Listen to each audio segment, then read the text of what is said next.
I'm standing on my front porch, sipping a mug of black coffee that's frankly a little too hot for a humid Virginia morning, watching a scene that brings a tear to my eye. It's not a tear of sadness, mind you. It's a tear of pure, unadulterated artistic satisfaction. Across the street, a woman is weeping. She's not crying because of a tragedy, or a lost love, or a physical injury. She's crying because a man in a cheap polyester suit just handed her a stack of legal documents thick enough to choke a horse. That woman is Patricia Patty Pringle, the president of the Whispering Oaks Homeowners Association, and she is currently realizing that her little suburban fiefdom has just been annexed by the United States Department of Justice. I didn't set out to destroy a neighborhood's economy. I didn't want to be the guy who caused property values to dip temporarily while lawyers picked the carcass of the association clean. All I wanted was for my dog to be able to pee in his own backyard without a tribunal being called. But they started it. Specifically, Patty started it. And if there is one thing the United States Marine Corps taught me during my 20 years of service, it's that you never start a fight, but you absolutely, positively finish it with overwhelming force. Let's rewind the clock about 8 weeks, back to when I still had hope for humanity and a clean credit score. I had just retired.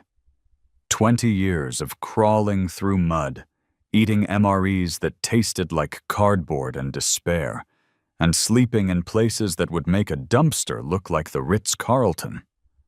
I was done. My knees sounded like a bag of marbles when I walked. My back had a permanent ache, and my tolerance for bureaucracy was in the negative integers.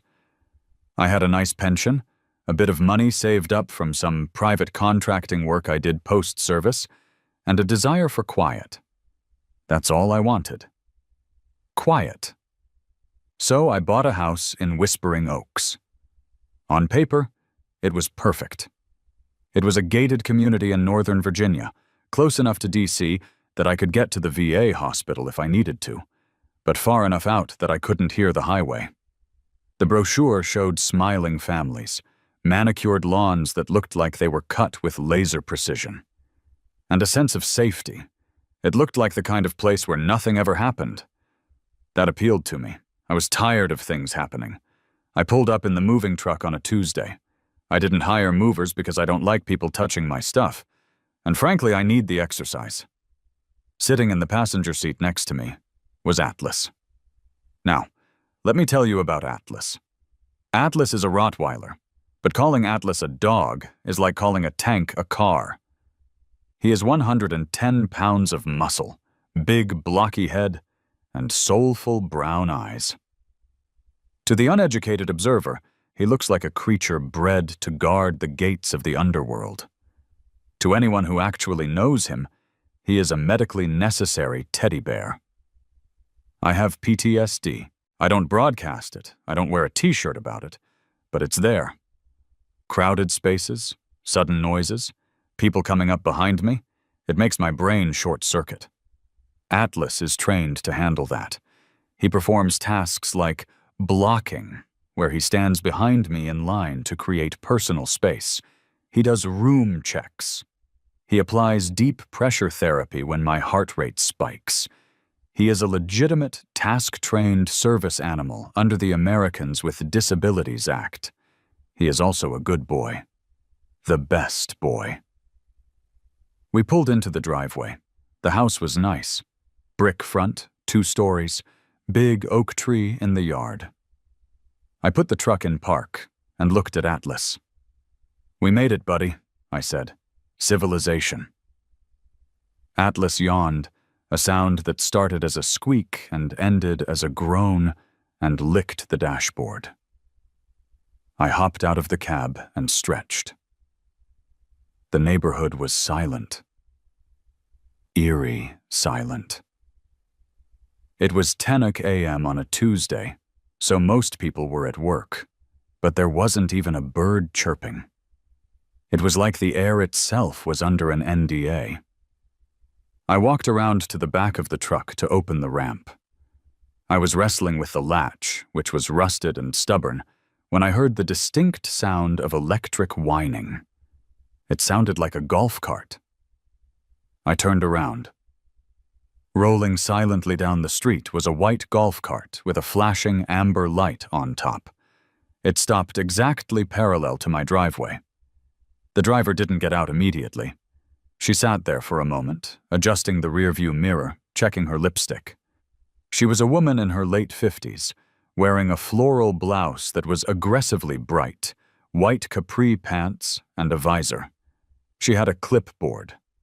Nothing good ever comes from a person holding a clipboard in a residential neighborhood. She stepped out of the cart. She didn't walk. She marched. She had the posture of a drill sergeant, but the energy of a dissatisfied customer at a deli counter. She walked right up to the edge of my driveway, but didn't cross onto the concrete, as if an invisible force field separated my property from the street. "Good morning," I said, trying to be neighborly. "I'm Mike, just moving in." She didn't smile. She didn't wave. She looked at the moving truck. Then she looked at me. Then she looked at the oil stain on the driveway that was there when I bought the house. "The previous owners didn't scrub that," she said. Her voice was high, nasally, and carried the tone of someone who has never been told no in her entire life. "It's a violation of Section 8, Paragraph 3 of the Community Standards. Oil stains must be remediated within 24 hours. I blinked. "Okay, nice to meet you too. I'll get some kitty litter on it once I unpack." She made a note on her clipboard, a violent, scratching check mark. "I'm Patricia Pringle, president of the HOA. We like to maintain a certain caliber of aesthetic here in Whispering Oaks." "I can see that," I said. "Place looks great." "We work hard to keep it that way," she said, narrowing, her eyes at my truck. "Commercial vehicles are not permitted to be parked overnight. You have until 6 p.m. to remove that monstrosity." "It's a rental," I said, keeping my cool.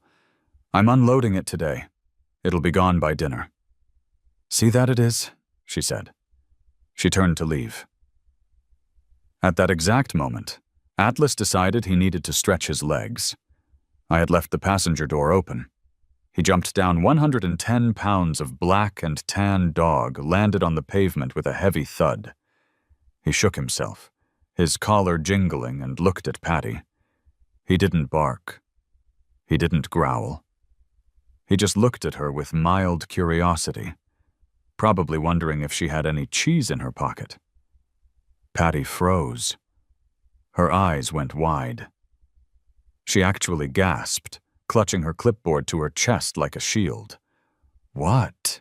she whispered, pointing a shaking finger. "Is that?" "That's Atlas," I said, walking over and patting his massive head.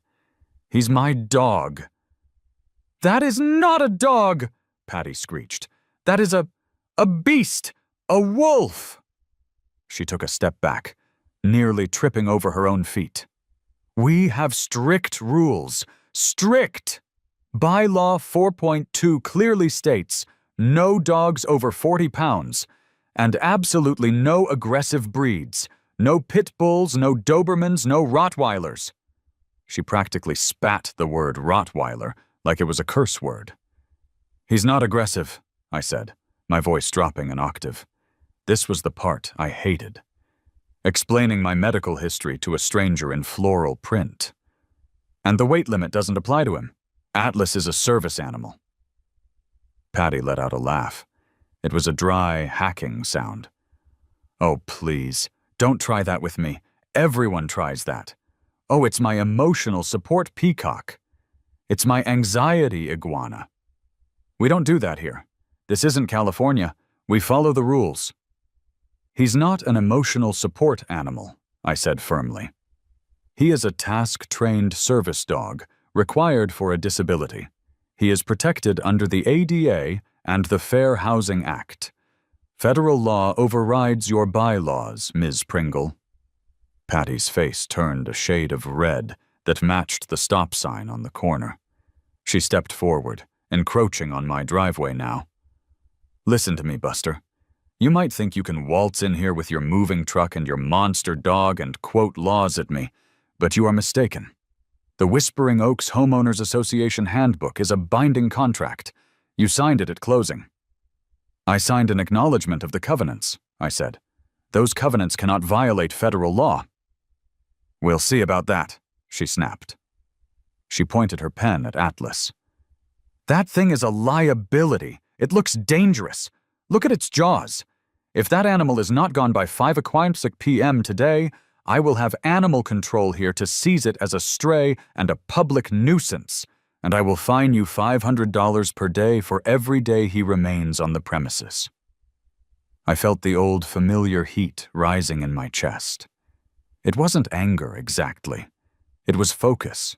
It was the feeling you get right before you breach a door. The world slowed down.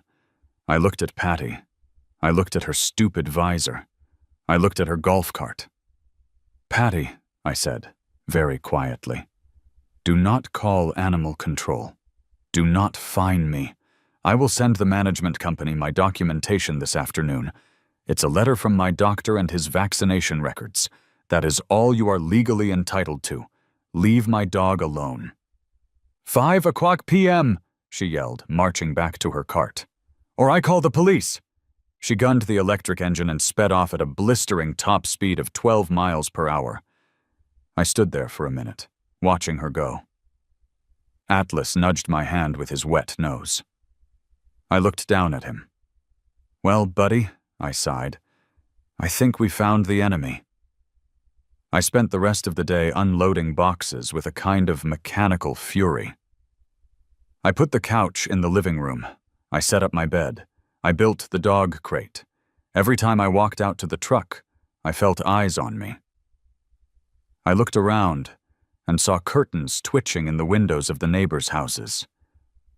Patty had clearly spread the word. The new guy was trouble. The new guy had brought a monster into the sanctuary. At 4:30 p.m., I sat down at my laptop using the hotspot on my phone because the internet guy wasn't coming until Thursday. I drafted a professional, polite email to the property management company listed on my welcome packet. I attached a copy of a letter from my psychiatrist stating I required a service animal. I attached Atlas's rabies certificate. I attached a photo of him sleeping with a stuffed duck to show he wasn't a demon from hell. Subject: Service Animal Documentation, 124 Maple Drive. To whom it may concern, please find attached the documentation for my service animal, Atlas. As discussed with Ms. Pringle earlier today, Atlas is a task-trained service dog and is essential for my medical needs. Per the Fair Housing Act and the Americans with Disabilities Act, he is exempt from breed and weight restrictions outlined in the HOA bylaws. I look forward to being a quiet and respectful neighbor. Sincerely, Michael. Last name. I hit send. I thought that would be it. I thought surely there is a lawyer somewhere in the chain of command at this management company who will look at this, see service dog, see ADA, and tell Patty to stand down. That's how the world works, right? Logic prevails? I checked my watch. 5:00 p.m. At 5:05 p.m., a car rolled up. It wasn't animal control. It was a private security sedan. A guy in a uniform that looked like it was bought at a Halloween store got out. He walked up my driveway and taped an envelope to my front door. He didn't knock. He just taped it and ran back to his car like he was dropping a grenade. I walked out and ripped the envelope off the door. It was on thick, cream-colored stationery with the Whispering Oaks logo. An oak tree whispering, I guess? Notice of violation. Resident, Michael, last name. Violation. Possession of prohibited breed. Rottweiler, possession of animal exceeding 40 yelps. Fine, $500. Remedy: immediate removal of animal. Additional note: the board has reviewed your email sent at 4:30 p.m. The board does not recognize psychiatric service animals for breeds categorized as inherently dangerous by the association. Your request for accommodation is denied. You have 24 hours to remove the animal, or further fines and legal action will be taken. I stared at the paper. They denied it. They actually put it in writing. They looked at a federal law and said, "Nah, we don't do that here." I walked back into the kitchen. The house was empty, echoing, just me and the dog. Atlas was chewing on a Kong toy, blissfully unaware that he was illegal. I picked up my phone. I could have called a lawyer right then. I probably should have. But I'm a stubborn man. And I'm a man who believes in giving people enough rope to hang themselves. "Okay," I said to the empty room. "You want to play by the book? Let's play." The next morning, the harassment began in earnest. I woke up to Atlas whining. I let him out into the backyard. My yard wasn't fenced yet. That was on the to-do list for next week, so I went out with him on a leash. It was 6:00 a.m. The sun was just coming up. It was beautiful. Then I saw her. Patty was standing on the sidewalk. She wasn't alone. She was with a man who looked like he was made entirely of dough and beige clothing. He had a camera with a telephoto lens that was frankly creepy. "That's him!" Patty shouted, pointing. "Document it, Harold! The beast is defecating on the lawn!" "It's my lawn!" I yelled back. "He's pooping in his own yard!" Harold snapped photos. Click, click, click. "That is an unauthorized discharge of biological waste!" Patty screamed. "That is a health hazard! Bylaw 9, Section C." I stood there in my sweatpants and t-shirt, holding a bag of dog poop, staring at these two lunatics. Atlas finished his business and looked at them, tilting his head. "You're trespassing if you step on the grass," I warned. "I am on the public sidewalk," Patty crowed. "I am monitoring compliance. You have not removed the animal." "And I'm not going to," I said. "Read the email I sent." "I read it," she shouted. "It's garbage. I looked up your doctor. He's from the VA. That's government nonsense. We have our own standards. You think you can just come in here and intimidate us with your war dog?" War dog. That struck a nerve. Atlas wasn't a war dog. He was a washout from a protection program because he was too friendly. He'd sooner lick an intruder to death than bite them. But Patty didn't see a dog. She saw a symbol of something she couldn't control. "Go home, Patty," I said, turning around, "before I file a harassment complaint." "I am the president," she screamed at my back. "I am the complaint department." By noon, I had 3 more fines stuck to my door. $100 for unkempt lawn. I had been there for 24 hours.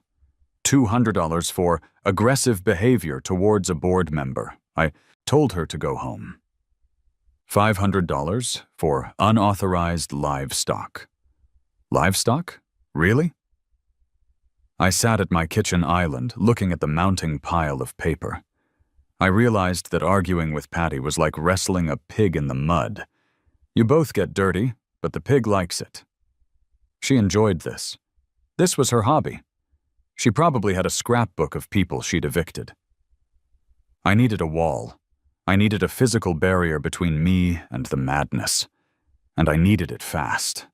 I pulled up Google and searched for fence contractors no HOA nonsense. I found a guy named Big Tony's Fortifications and Fences. The website was just a picture of a brick wall and a phone number. It was perfect. I called the number. "Tony's," a voice answered. It sounded like he was gargling gravel. "Yeah, this is Mike. I just moved into Whispering Oaks. I need a fence, a big one, ideally yesterday." There was a pause. "Whispering Oaks? You mean Patty Pringle's North Korea? That's the one. Tony chuckled. It was a dark, rumbling sound. I hate that woman. She tried to find my truck for being too yellow last year. I'll be there in an hour. Bring the heavy equipment, I said. Buddy, Tony said, I'm gonna bring the apocalypse. I hung up the phone and looked at Atlas. We're going to build a castle, buddy, and we're going to make them watch. But I knew a fence wasn't going to stop the legal assault. I needed to document everything. I went to my moving boxes and dug out my old GoPro and a dash cam I hadn't installed yet. I mounted the dash cam in the front window facing the street. I clipped the GoPro to my belt. If Patty wanted a show, I was going to film the pilot episode. Little did I know, she was planning something much worse than fines. She was planning to weaponize the police. If you have never been the target of a suburban paper terrorist, consider yourself lucky. It is a specific kind of psychological warfare that relies on the weaponization of the mundane. In a war zone, you worry about IEDs and snipers. In Whispering Oaks, you worry about Scotch tape and Times New Roman font. For the next 3 days, my front door looked less like an entrance to a home and more like a community bulletin board for the insane. Patty didn't just send one fine a day. Oh no. She was operating on a shock and awe doctrine. She came in waves. I would wake up. Tape rip, a yellow slip. I would come back from walking Atlas, on the street, avoiding the grass like it was lava. Tape rip, a pink slip. I would check the mail. A formal letter, certified, return receipt requested. Let's review the highlights of the Blitz, shall we? Violation 402, improper window treatments. The fine, $7,500. The reality, I hadn't unpacked my curtains yet, so I had temporarily taped a black garbage bag over the bedroom window so I didn't flash the neighborhood while changing. Tacky? Maybe. Illegal? According to Patty, it was a blight on the visual harmony of the streetscape. Violation. 409, excessive noise. The fine, $150. The reality, I dropped a toolbox in my garage at 2:00 p.m. on a Wednesday. Apparently, the echo was disturbing the peace. Violation number 415. Unauthorized commercial activity. The fine, $300.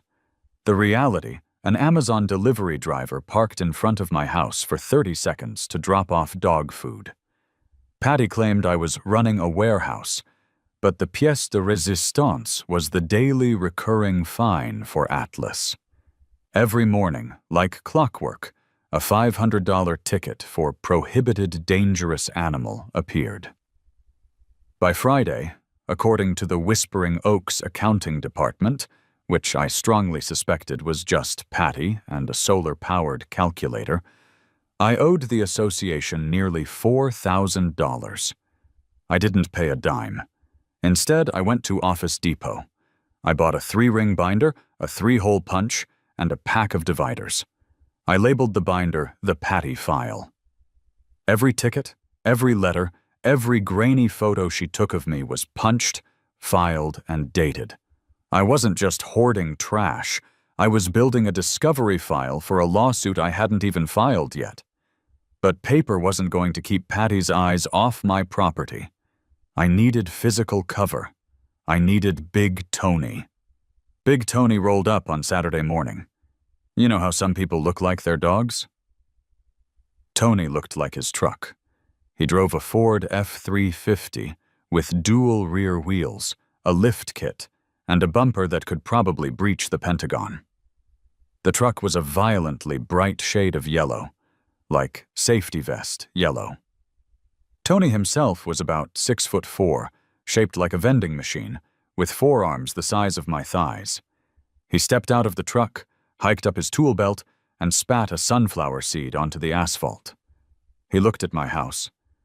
Then he looked at the house across the street, Patty's house, and shook his head. "So," Tony rumbled as I walked out to meet him, "you're the fresh meat." "I prefer new resident," I said, shaking his hand. His grip was like a bench vise. "But yeah, I'm Mike." "I'm Tony. I heard about the dog," he said, nodding toward the front window where Atlas was watching us, looking like a gargoyle. "She tried to take him yet?" "She threatened to call animal control." Tony laughed. "Classic Pringle. She called the cops on me last summer because my crew was listening to classic rock. Said Led Zeppelin was satanic worship music. She's got too much time and not enough soul." "I need a fence, Tony. I need a privacy fence. 6 feet high, board on board, no gaps. I don't want to see her, and I don't want her seeing me." Tony scratched his chin, the sound like sandpaper on wood. "All right, here's the kicker. The HOA handbook, which I have unfortunately memorized, says fences have to be open style, split rail or wrought iron. They want the open space aesthetic. They don't allow privacy fences unless you have a pool." "I don't have a pool," I said. "Right," Tony said. "But the county code says you can build a privacy fence up to 7 feet without a permit if it's for safety. And since you have a dangerous animal, according to her—" He grinned, revealing a gold tooth. "You're actually required by county law to secure the animal. If we follow the HOA rules, we're violating the county dangerous dog ordinance. If we follow the county, we violate the HOA." "Which one wins?" I asked. "The county," Tony said. "Every time. But she'll sue you anyway." "You cool with that?"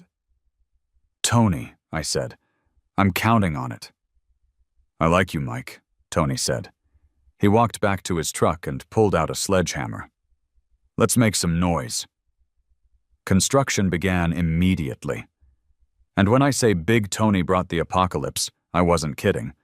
He didn't just bring a shovel. He brought a Bobcat skid steer loader. He brought a crew of 4 guys who moved with the efficiency of a pit crew. They started ripping up the sod along the property line. The sound of the diesel engine roaring and the thump-thump-thump of the post-hole digger was music to my ears. It was the sound of progress. It was also the sound of a declaration of war. It took exactly 14 minutes for the golf cart to appear. I timed it. I was standing on the porch, drinking water, watching Tony operate the Bobcat. He was digging a hole for the corner post, right on the edge of the property line facing Patty's house. The white golf cart careened around the corner on 2 wheels. Patty was driving. In the passenger seat was a man I hadn't met yet, a thin, nervous-looking guy holding a notepad. This was probably the Architecture Review Committee, ARC, which I assumed was just Patty's drinking buddy. Patty slammed on the brakes, skidding to a halt right in front of the Bobcat. Tony didn't stop. He just stared at her through the safety cage of the machine and revved the engine. "Stop!" Patty screamed. She literally jumped out of the moving cart. "Cease and desist! Stop this madness!" Tony powered down the Bobcat. The sudden silence was deafening. The birds even stopped chirping. "Morning, Patty," Tony said, leaning out of the cab. "Lovely day for a dig." "Tony," she hissed, "I banned you from this community. You are on the blacklist." "I'm on the public street, Patty," Tony said, gesturing to his truck. "And right now I'm working on private property. Mike's property." Patty spun around to face me. She marched up the driveway, her face a mask of pure, unadulterated fury. She was wearing a polo shirt with the HOA logo embroidered on it today. She was in official uniform. "You!" She pointed a finger at my chest. "You did not submit an ARC application. You cannot build a fence without board approval. This is an unauthorized structure. You have to stop immediately." I tapped the GoPro clipped to my belt. The little red light blinked. Actually, Patty, I said calmly, I'm mitigating a safety hazard. You told me my dog was dangerous. You told me he was a liability. The county requiring me to secure any animal deemed dangerous behind a 6-foot barrier. I'm just complying with your assessment. I didn't tell you to build a wall, she shrieked. I told you to get rid of the dog. This monstrosity will block the sight lines. It will ruin the open feel of the neighborhood. I will not allow it. The posts are going in, Patty, I said. Tony, keep digging. Tony fired the engine back up. Vroom! Patty looked like she was going to have a stroke. She turned to the nervous guy with the notepad. Write this down, Jerry. Willful noncompliance. Destruction of community aesthetic. And call the police. Tell them we have a trespassing contractor. Patty, I said, stepping closer to her so I didn't have to shout over the engine. If you call the police, tell them to bring a surveyor, because if you step 1 foot onto where Tony is digging, you're trespassing. I have a right to inspect, she yelled. The bylaws grant the board right of entry to inspect violations. The Constitution grants me the right to tell you to get off my lawn, I retorted. And right now you're standing on my grass.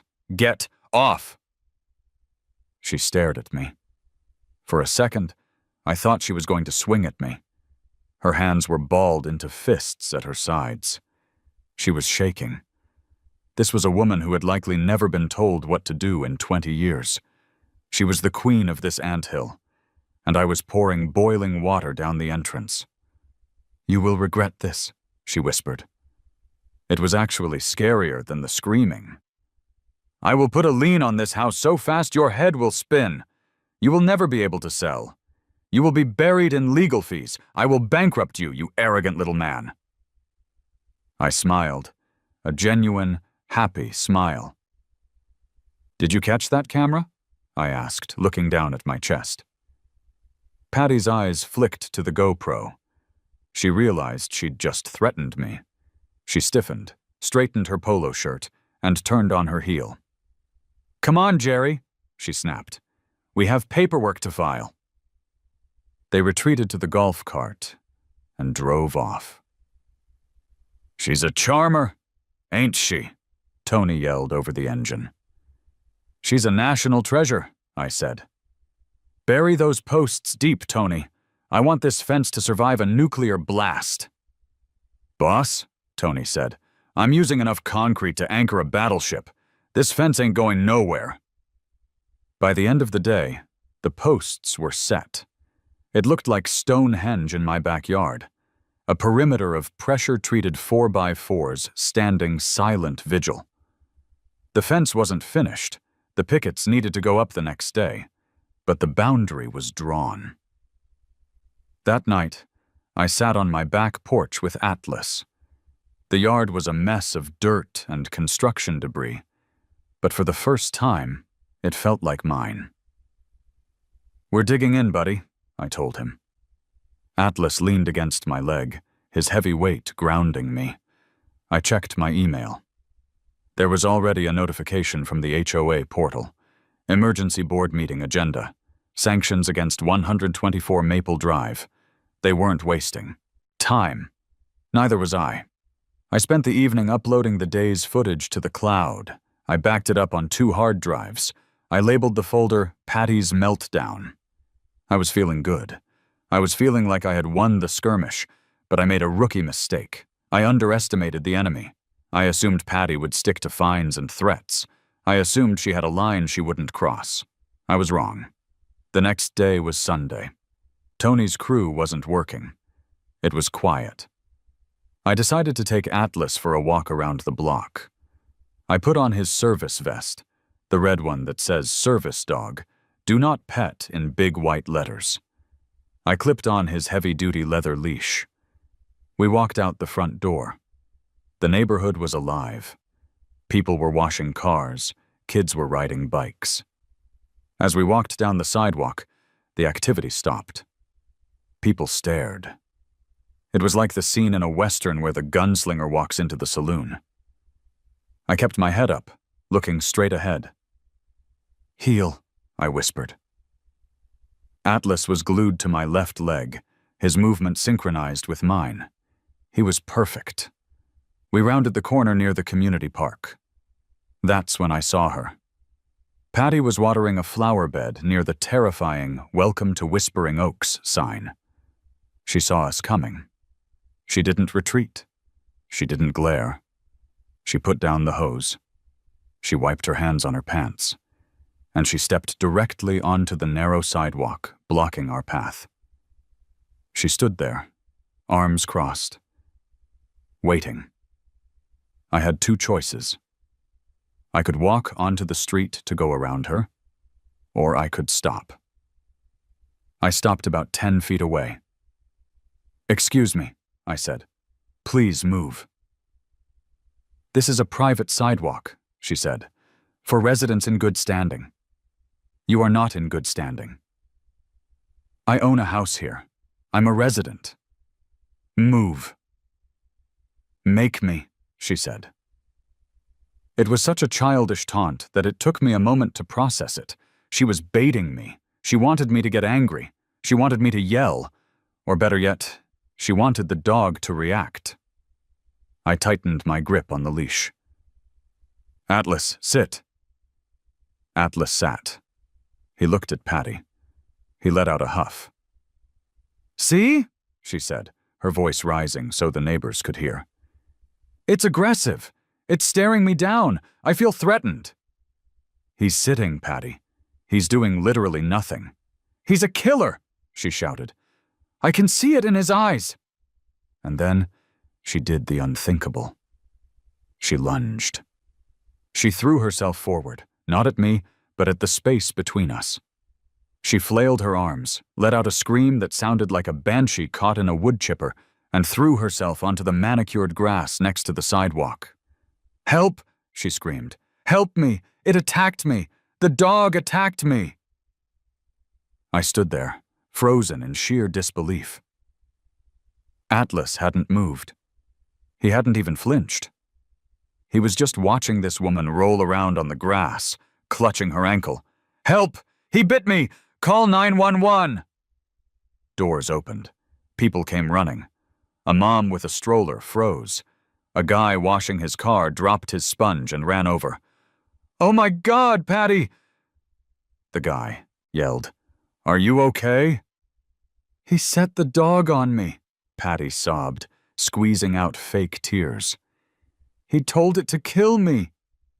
The neighbor looked at me with horror. "Dude, what is wrong with you?" "I didn't do anything," I said, holding my hands up. "The dog didn't touch her. She just fell." "Liar," Patty shrieked. "Look at my ankle. It's broken. I can feel it." "Call the police," someone yelled. "I'm calling them," another neighbor shouted, phone already to their ear. I looked down at Atlas. He looked up at me, confused by the noise. I looked at my chest. The GoPro. I had forgotten to turn it on. My heart stopped. I pressed the button frantically. Beep, beep, beep. It was recording now, but it hadn't recorded the fall. It hadn't recorded the lunge. I had the dashcam in the house. I had the cameras on the porch. But here? Around the corner? I was blind. I looked at Patty, who was putting on an Oscar-worthy performance of a woman in agony. She looked up at me through her fake tears, and for a split second the mask slipped. She grinned, a small, wicked, triumphant grin. She knew. She knew I didn't have a camera on me. I heard sirens in the distance. The wail was getting louder. "Stay calm," I told myself. "Stay calm." But as the blue lights flickered against the trees and the police cruisers turned onto the street, screeching to a halt, I felt a pit open in my stomach. This wasn't a zoning dispute anymore. This was assault. This was a criminal charge. And if they determined Atlas was dangerous, they would take him. Two officers stepped out of the first car, hands on their holsters. "Back away from the dog!" one of them shouted. I raised my hands. "He's a service dog. He's safe." "Hands up! Step away from the animal!" I looked at Atlas. Stay, I whispered. My voice cracked. Stay. I stepped back. The officer moved in, hand hovering over his gun. Patty wailed louder. "He tried to kill me!" she screamed. I stood there, surrounded by hostile neighbors, facing down 2 cops, with the HOA president framing me for assault. And all I could think was, I am going to destroy this woman. If it's the last thing I do on this earth, I am going to destroy her. But first, I had to survive the next 10 minutes. The officer looked at me. He looked at Atlas. He looked at Patty. "Okay," the officer said, his voice hard. "Everyone shut up. You—" He pointed at me. "ID, now!" I reached for my wallet slowly. This was it. The moment where it all went south. Or so I thought. Because what Patty didn't know, and what I had forgotten in the panic, was that modern technology is everywhere. As I handed the officer my license, a teenage kid, maybe 16, wearing a hoodie, walked up from the park bench where he'd been sitting. He was holding an iPhone. Officer?" the kid said. His voice cracked. The cop turned. "Not now, son." "I think you want to see this," the kid said, holding up his phone. "I was filming a TikTok. I got the whole thing in the background." Patty stopped wailing instantly. The silence that followed was heavy, sudden, and absolutely delicious. "You got it on video?" the officer asked. "Yeah," the kid said, smirking at Patty. "That lady is crazy. She just dived. The dog was literally sitting down." I felt the air rush back into my lungs. I looked at Patty. Her face had gone pale white. The war wasn't over. But the battle? The battle had just turned. The air in Whispering Oaks is usually filled with the scent of freshly cut grass and entitlement. But in that moment, as the teenage kid, let's call him the savior of suburbia, held out his iPhone, the air was thick with the smell of roasted Karen. Officer Miller, the older of the 2 cops, took the phone. He was a guy who looked like he'd seen everything and was impressed by none of it. He had a mustache that violated several fashion laws, but commanded respect. Officer Gomez, the younger partner, kept his hand near his belt, still eyeing Atlas, though his posture had relaxed from shoot to kill to mildly apprehensive. "Let's see what we got here," Miller grunted. He tapped the screen. We all huddled around. Me, Miller, Gomez, and the kid. Patty stayed on the ground, clutching her ankle, wailing softly. "I can't believe he filmed me without consent," she moaned. "That's a violation of privacy, Bylaw 12. "Ma'am, you're on a public sidewalk screaming for help," Miller said without looking up. "There is no expectation of privacy when you're creating a public disturbance. Now hush." On the tiny screen, the video played. It was a masterpiece of modern cinema. The frame was vertical, naturally. It showed me and Atlas standing still. You could clearly hear me say, "He's sitting, Patty." Then you saw Patty. She looked left, looked right, took a deep breath, and then threw herself forward with the grace of a drunk ballerina. It was undeniable. She didn't trip. She didn't stumble. She launched. Her feet actually left the ground. She landed with a thump, rolled twice, and immediately grabbed her ankle. In the video, Atlas watched the whole thing. At the moment of impact, he literally yawned. Miller watched it once. He watched it twice. He looked at Gomez. Gomez was biting his lip, trying very hard not to laugh. Miller handed the phone back to the kid. "Can you airdrop that to me, son?" "Sure thing," the kid said, looking way too pleased with himself. Miller walked over to Patty.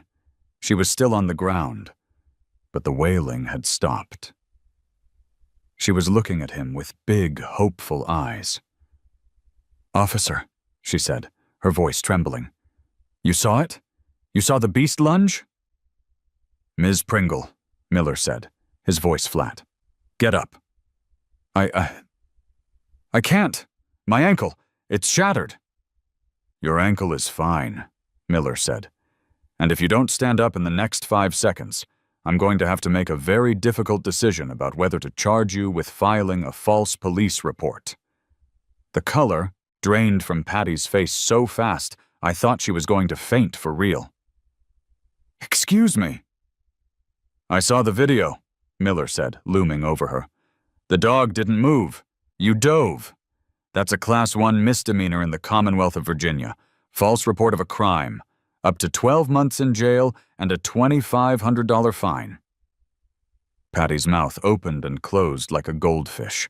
She looked at the neighbors who had gathered. The mom with the stroller.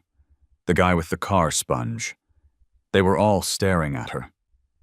The sympathy had evaporated, replaced by that unique mix of embarrassment and fascination you get when watching a public meltdown. I must have tripped," she stammered, scrambling to her feet. Miraculously, her shattered ankle seemed to heal instantly. "I was startled. The dog startled me. It was a psychological attack." "Uh-huh," Miller said. He hitched up his belt.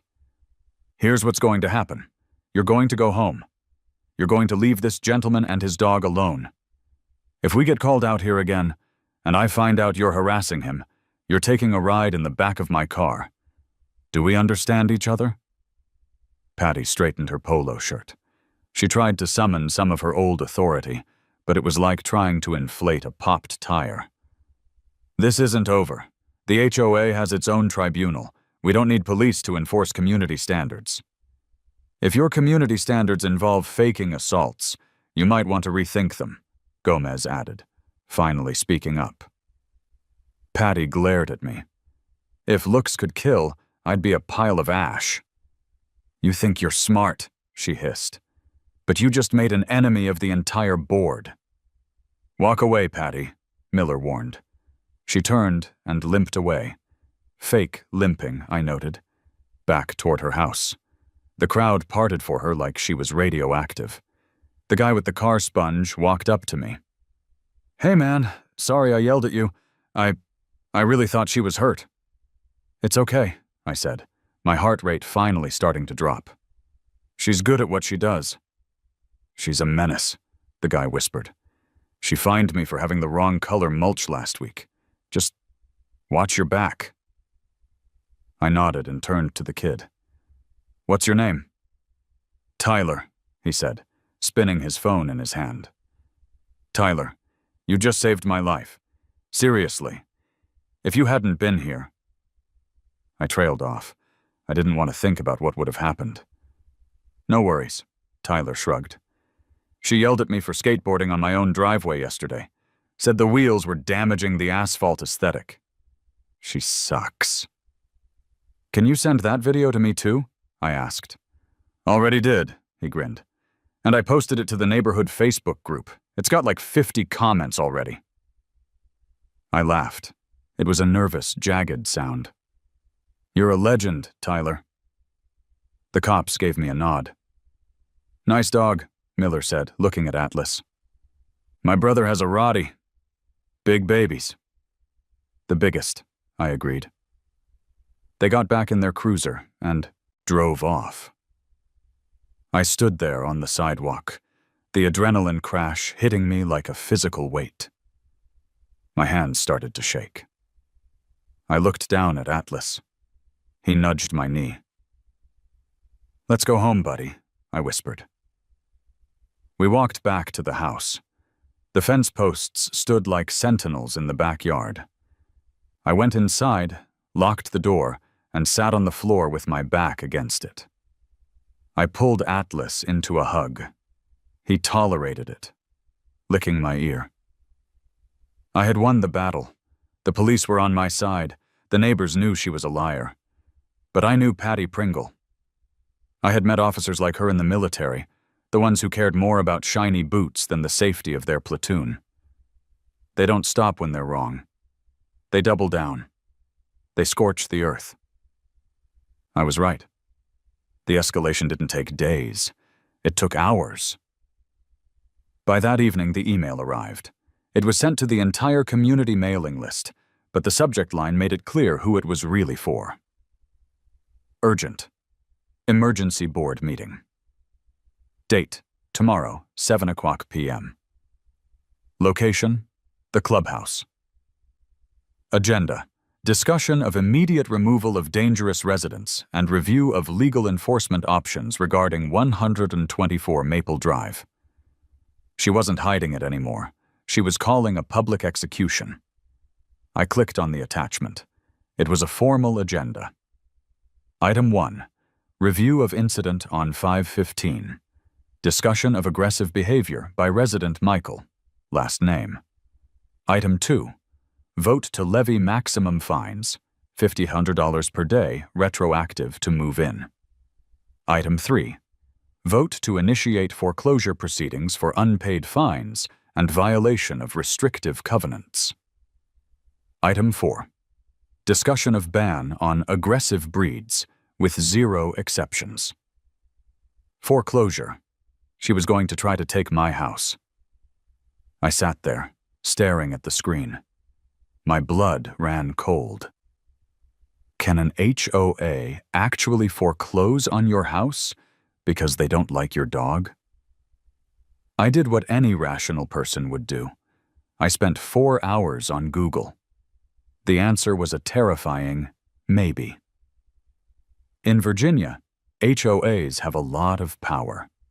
If they lien you for unpaid fines and you don't pay, they can, theoretically, force a sale to recoup the debt. It's rare, it's extreme, and it takes a long time. But it's possible. And Patty Pringle seemed like the kind of woman who would spend the association's entire budget just to prove a point. My phone rang. It was Big Tony. "Hey, boss," Tony said. "You okay? My cousin lives on your street. Said the cops were there." "Yeah, Patty staged a dive. Tried to frame the dog." "Classic," Tony snorted. "Listen, I'm seeing some chatter on the contractor grapevine. Patty's been calling around. She's trying to find someone to come remove an illegal structure tomorrow." "The fence?" "Yeah. She wants to demo the posts while we're not there." "Can she do that?" "Legally? No. Physically? If she finds a guy desperate enough for cash? Maybe. But here's the thing. I'm gonna park my skid steer in front of the gate tonight. If she wants to touch those posts, she's gonna have to move. 4 tons of yellow steel." "Tony," I said, "I love you." "I know. Everyone does. I'll see you at 7 a.m. to put the pickets up. We're finishing this wall tomorrow, come hell or high water. Or Patty." I hung up. I had a fortress being built. I had video evidence. But I needed legal firepower. I couldn't represent myself in this. I knew how to shoot a rifle, not a subpoena. I needed a shark. I remembered a guy my old platoon sergeant used to talk about. A lawyer in D.C. who handled veteran disability cases. A guy who sued the VA for fun. His name was Saul. Not that Saul, but close enough. I looked him up. Saul Verdugo, civil rights attorney. The website was black and red. The slogan was, "They trampled your rights. We trample their bank accounts." I sent an inquiry through the contact form. Message: HOA, denying ADA service dog. Harassment. False police report. Threatening foreclosure. I have video. I got a reply 3 minutes later. It was 9:00 p.m. on a Sunday. Reply: come to my office tomorrow at 10 a.m. Bring the dog. I slept fitfully that night. I dreamed of giant gavels smashing my house. The next morning, Tony and his crew arrived like a cavalry charge. The sound of nail guns firing was the rhythm of my morning. Pop, pop, pop. Pickets were going up. The wall was becoming real. Patty didn't show her face. No golf cart, no clipboard. She was huddling in her bunker, preparing for the meeting. I put Atlas in the car and drove into the city. Saul Verdugo's office was not in a strip mall. It was in a glass tower in downtown D.C., overlooking the Potomac. The receptionist took one look at Atlas, smiled, and buzzed us in. Saul was a small man. He wore a suit that cost more than my first car. He had slicked back hair and eyes that looked like they could scan a barcode from across the room. "Mike," he said, shaking my hand. He didn't look at me. He looked at Atlas. "And this is the defendant?" "This is Atlas." Saul knelt down. Atlas licked his face. Saul laughed. "Oh yeah, a real killer. I can see why the HOA is terrified. He might drown them in slobber." He stood up and walked behind his massive mahogany desk. "Sit down. Tell me everything. Don't leave out the part where she faked the injury. I live for that stuff." I laid it all out. The move-in, the fines, the thug dog comment, the denial of the email, the incident with the cops, the foreclosure threat. Saul listened. He didn't take notes. He just steepled his fingers. When I finished, he sat in silence for a long moment. "Mike," he said softly, "do you know what the Fair Housing Act says about discrimination against disability? That it's illegal?" "It's not just illegal," Saul said, leaning forward, his eyes gleaming. "It's expensive. And do you know what the Department of Justice thinks about HOAs that try to supersede federal law? They don't like it? They treat it like a blood sport," Saul smiled. It was a shark's smile. "Here's the thing. Most lawyers would tell you to send a cease and desist letter. They'd say, 'Let's settle this amicably.' I am not most lawyers." He pulled a file out of his drawer.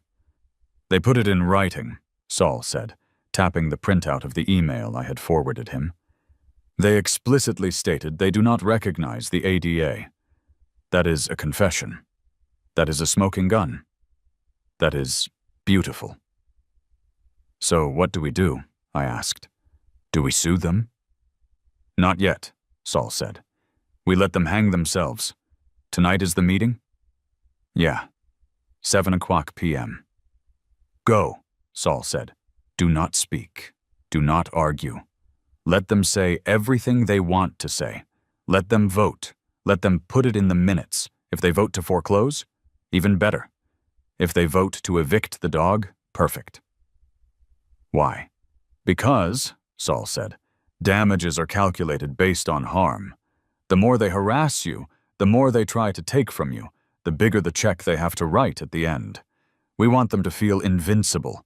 We want Patty Pringle to think she has won." He handed me a small digital voice recorder. "Tape the meeting. Virginia is a one-party consent state. As long as you are part of the conversation, or the meeting is public, you can record. Get it all." "And then?" "And then," Saul said, "we unleash the Kraken. I have a contact at the DOJ Civil Rights Division. We're not just going to sue them, Mike. We're going to initiate a federal investigation."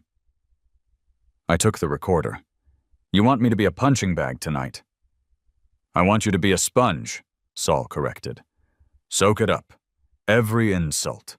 Every threat. Let it fuel you."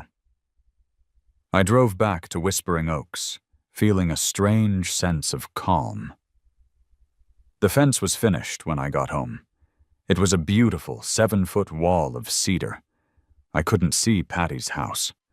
It was glorious. I fed Atlas. I put on a clean shirt. I walked to the clubhouse. The parking lot was full. It seemed the entire neighborhood had turned out for the show. I walked into the meeting room. It was set up like a courtroom. A long table at the front for the board. Rows of folding chairs for the peasants. Patty sat in the center. She was wearing a neck brace. I almost laughed out loud. A neck brace. For an ankle injury, that didn't happen. She was committing to the bit. I took a seat in the back row. The room went silent. Heads turned. Whispers started. "That's him," someone hissed. "The guy with the wolf." "I heard he pushed her," another whispered. "No, I saw the video on Facebook," a third person murmured. "She faked it." Patty banged a gavel. Yes, she had a gavel. "Order!" she screeched. "This emergency meeting of the Whispering Oaks HOA is now in session." She glared at me over the top of her neck brace. "We are here to address the crisis at 124 Maple Drive. The flagrant disregard for our rules. The unauthorized construction of a prison wall in a residential zone. And the presence of a dangerous, vicious animal that has already caused physical harm to the board president." She touched, her neck gingerly. "The board has drafted a resolution," she continued. "Resolution 2025A. The immediate remediation of nuisance. It calls for the daily fining of the homeowner in the amount of $1,000 until the animal is removed. It calls for the immediate removal of the illegal fence, and it authorizes the board to place a lien on the property to cover the medical expenses of the president."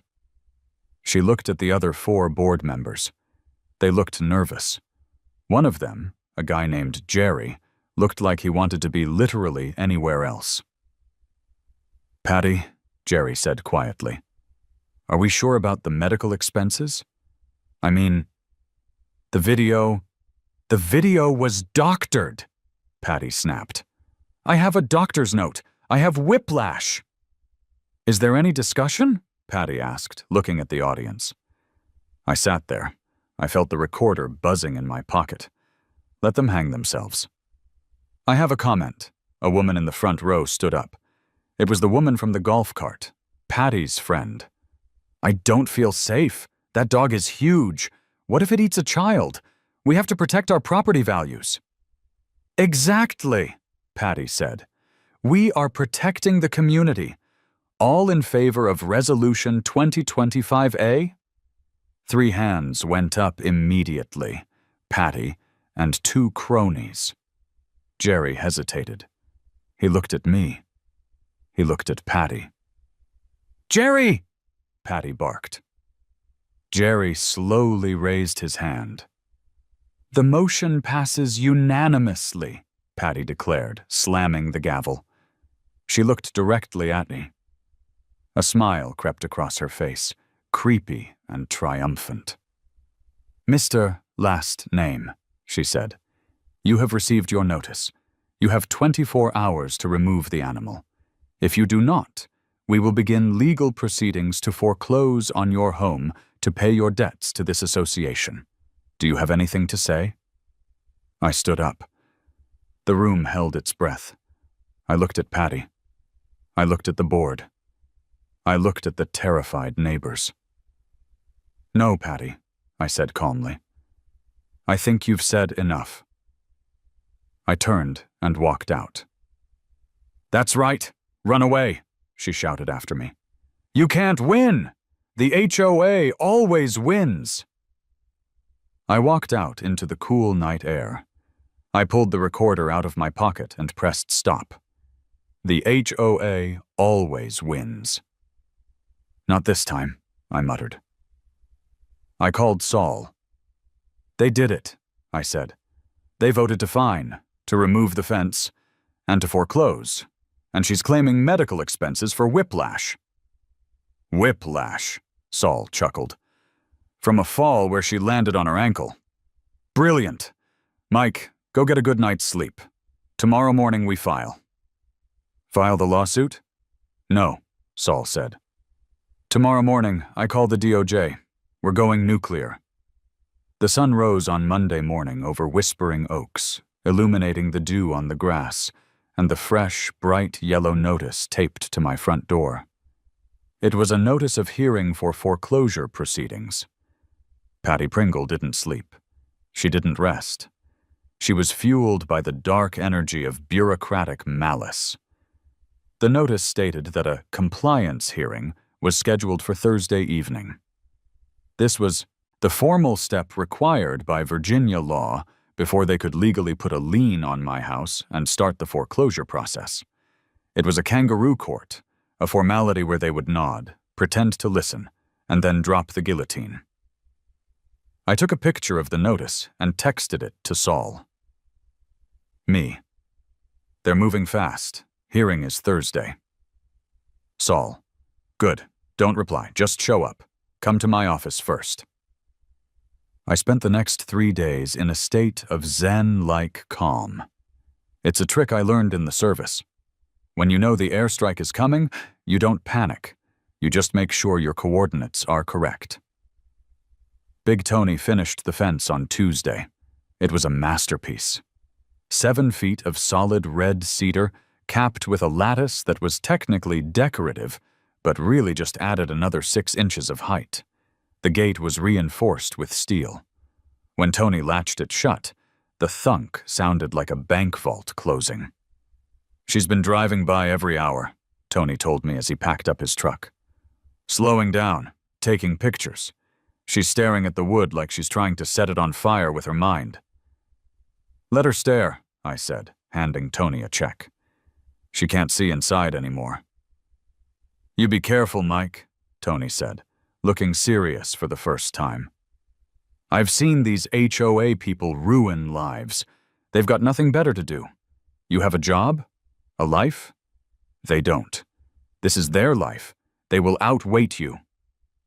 They won't outweight this, I said. Thursday arrived. I put on a suit. Not my military dress blues. I didn't want to give them the satisfaction of seeing my medals, but a sharp, charcoal gray suit. I groomed my beard. I put on my tie. I looked like a defendant, which is exactly what they wanted. I drove into D.C. to meet Saul. Saul was in his office, surrounded by stacks of paper. He had the Patty file open on his desk. You look like you're going to a funeral, Saul said, spinning a pen in his fingers. Ideally, hers, I muttered. Metaphorically, Mike. Metaphorically. Saul grinned. Okay, here's the game plan. Tonight is the trap. The trap? The law requires that before you can file a discrimination suit with the DOJ, you have to show a pattern of refusal to accommodate. We have the email, we have the fines, but we need one final, undeniable moment where they look the law in the face and spit on it. He handed me a single sheet of paper. This is a formal request for reasonable accommodation under the Fair Housing Act. It cites the specific statutes. It offers a compromise. You will pay the fines for the window treatment and the noise, but they must waive the fines regarding the dog and the fence, as both are medical necessities. The fence is a medical necessity? For the dog's safety. Absolutely, Saul winked. If they sign this, the war is over. You pay a few $100, you keep the dog, life goes on. They won't sign it. I know. Saul's smile widened, revealing teeth that looked very sharp. That's the point. When they refuse this specific document, which is drafted to be incredibly reasonable, they are proving bad faith. They are proving that this isn't about rules. It's about targeting you. And that distinction is the difference between a slap on the wrist and a federal civil rights violation. So I go in there, I offer peace, and when they shoot me, you nuke them. Exactly. I'll be in the car. I can't go in with you. HOA hearings usually ban lawyers to keep the community feel, but I'll be listening. He tapped the wire he had set up on my phone. I drove back to the clubhouse. It was 7:00 p.m. The clubhouse library was dimly lit. The hearing committee was just the board again. Patty, still in the neck brace, Jerry, the nervous one, and 3 other cronies who looked like they were carved out of dried apples. They sat behind a long oak table. A single wooden chair was placed in the center of the room, facing them. It looked like an interrogation room from a bad spy movie. "Mr. Last Name," Patty said. Her voice was icy. "Please sit." I sat. I placed my hands on my knees. I looked at them. "This is a compliance hearing," Patty read from a script.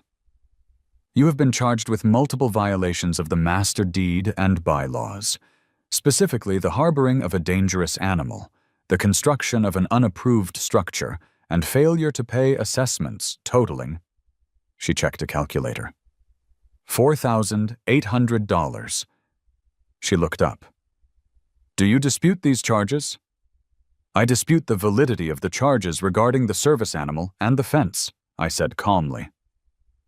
"The board has already ruled on the animal," Patty snapped. "It is a Rottweiler. It is over 40 pounds. It is banned." "And I am telling you," I said, keeping my voice steady, "that under the Americans with Disabilities Act and the Fair Housing Act, a service animal is not a pet. It is not subject to breed restrictions or weight limits. You cannot ban him."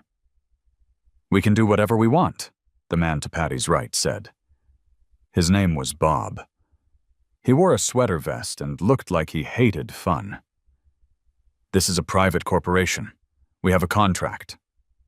"Federal law supersedes private contracts, Bob," I said. "Don't lecture us." Patty slammed her hand on the table. "You are arrogant. You think because you were in the military or whatever that you can just do what you want. Well, not here. Here, I am the commander-in-chief." I reached into my jacket pocket. The board members flinched, as if I were pulling a weapon. I pulled out the single sheet of paper Saul had given me. "I am authorized to make you a settlement offer," I said. I slid the paper across the table. Patty picked it up like it was a dirty diaper. She read it. Her eyes narrowed. "You want us to waive the fines?" She laughed, a high, incredulous laugh. "You want us to let the beast stay? And the wall?" "It is a formal request for reasonable accommodation," I said. "If you sign that, I will drop my counterclaims. We can all go back to being neighbors." Patty looked at the paper. Then she looked at me. Then she looked at Jerry. "Jerry, look at this," she sneered. "He's begging." Jerry looked at the paper. "Patty, it cites federal codes. Maybe we should show this to the HOA attorney?" "We don't need a lawyer to tell us how to run our neighborhood." Patty ripped the paper out of Jerry's hands. She stood up. She held the paper in both hands. "Mr. Last Name," she said, staring into my eyes. "The Whispering Oaks Homeowners Association does not negotiate with terrorists." And then, in slow motion, she ripped the paper in half. Rip. Then she ripped it again. "Your request is denied," she said, throwing the confetti pieces at me. "The fines stand, the foreclosure proceeds. You have 30 days to vacate the property before we auction it." I looked at the torn paper on the floor. I looked at Patty's triumphant face. She thought she had just won the Battle of Midway. "Is that your final decision?" I asked.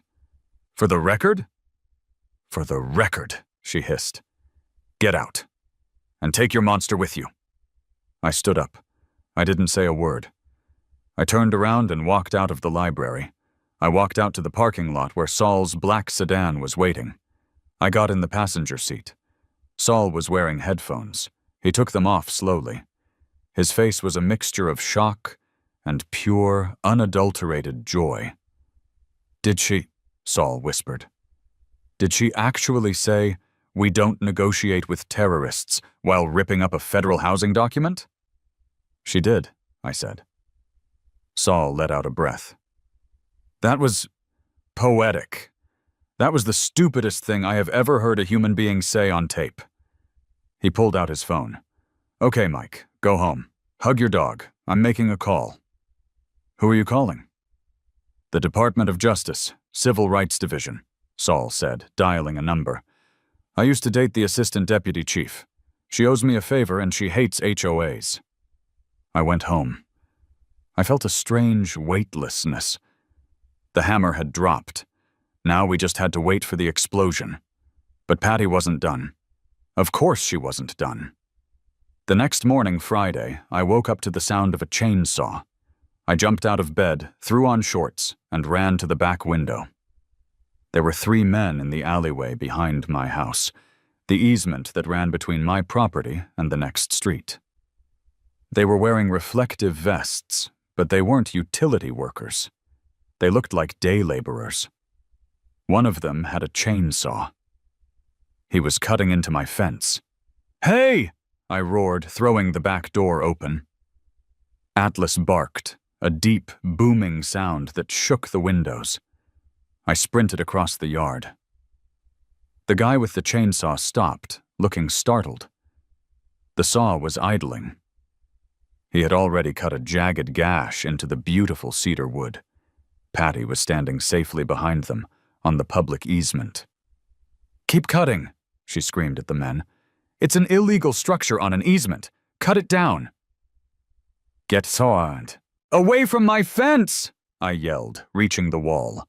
I grabbed the top of the fence and pulled myself up so I could look over. "This is HOA property," Patty yelled. "The easement belongs to us. You encroached 2 inches. Tear it down." "I have a survey," I shouted back. "The fence is 6 inches inside my line. If you touch this fence again, I will call the police and have you arrested for destruction of property." The guy with the chainsaw looked at Patty, then at me, then at the 110-pound Rottweiler who was now standing next to the fence, vibrating with a low growl. "Lady," the chainsaw guy said, "you didn't say there was a dog, and you didn't say the guy was home." "I am paying you to cut," Patty shrieked. "Cut it." "Nah," the guy said. He killed the engine. "I ain't going to jail for a fence dispute, and I ain't getting eaten." He turned and walked away. The other 2 guys followed him. "Cowards!" Patty screamed. "You're all cowards!" She turned to me. Her face was purple. The neck brace was crooked. "I will come back," she vowed. "I will come back with a bulldozer. I will flatten this house." "Patty," I said, my voice dangerously low, "go home. Look at your email." "What?" "Check your email, Patty." She blinked. She pulled her phone out of her pocket. She tapped the screen. I watched her face. I watched the color drain out of it. I watched her hand start to shake. Saul had worked fast. What is this?" she whispered. "That," I said, "is a notification of investigation from the United States Department of Justice. You're being investigated for systematic discrimination and violation of the Fair Housing Act." "The government?" She looked up, her eyes wide. "This is a local matter. The government doesn't care about Whispering Oaks." "Oh, they care," I said. "They care a lot.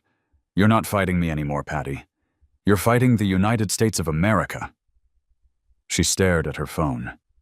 She looked at the gash in the fence. She looked at me. For the first time, I saw fear. Real fear. Not the fake fear she used to manipulate cops. The fear of someone who realizes they have woken a sleeping dragon. She didn't say another word. She turned and walked away, forgetting to limp. I looked at the cut in the fence. It was ugly, but the wall held. I went back inside and called Saul. "She got the email," I said. "That wasn't the email," Saul laughed. "That was just the courtesy copy of the complaint filing. The real fun starts on Monday." "What happens Monday?" "Monday," Saul said, "is when the investigators arrive. And Mike, these aren't the guys who inspect for termites. These are the guys who prosecute hate crimes and banks." The weekend passed in a blur of tension. I patched the fence. I walked Atlas. The neighborhood was quiet, but it was the quiet before a storm. I saw neighbors gathering in small groups on driveways, whispering. The rumor mill was churning. Mike sued the HOA. The feds are coming, out he went. Dark. No fines. No emails. Her house looked abandoned. Monday morning, 9:00 a.m. I was drinking coffee on my porch. A black SUV with government plates turned onto the street. Then another. Then a third. They didn't drive fast. They drove with the slow, terrifying purpose of a bureaucracy that has unlimited time and unlimited budget. They pulled up to the curb. Doors opened. Men and women in sharp suits stepped out. They had badges on their belts. They had briefcases. One of them, a woman with glasses and a demeanor that could freeze water, walked up to my driveway. "Mr. Last name?" she asked. "Yes, ma'am." "I'm Special Agent Henderson, Department of Justice, Housing and Civil Enforcement Section. We received your complaint." She looked at Atlas, who was sleeping by the door. "Is that the dog in question?" "Yes, ma'am. That's Atlas." She looked at the house across the street, Patty's house. "And that is the residence of Ms. Patricia Pringle?" "It is." Agent Henderson adjusted her glasses. "We're going to need to ask you a few questions, and then we're going to have a very long conversation with Ms. Pringle." She turned to her team. "All right, let's get started. Pull the files. I want to see every fine, every lien, and every denial issued by this board in the last 5 years." I watched them swarm. It was beautiful. Patty Pringle had wanted a war. She had wanted to use the rules to crush me. She forgot one thing. There is always a bigger rule book. If you have never seen a federal civil rights investigation up close, let me paint a picture for you. It isn't like the movies. There are no SWAT teams kicking down doors, no helicopters, no dramatic arrests in the rain. It is far, far worse. It is the weaponization of boredom. It is the tactical deployment of forensic accountants and paralegals.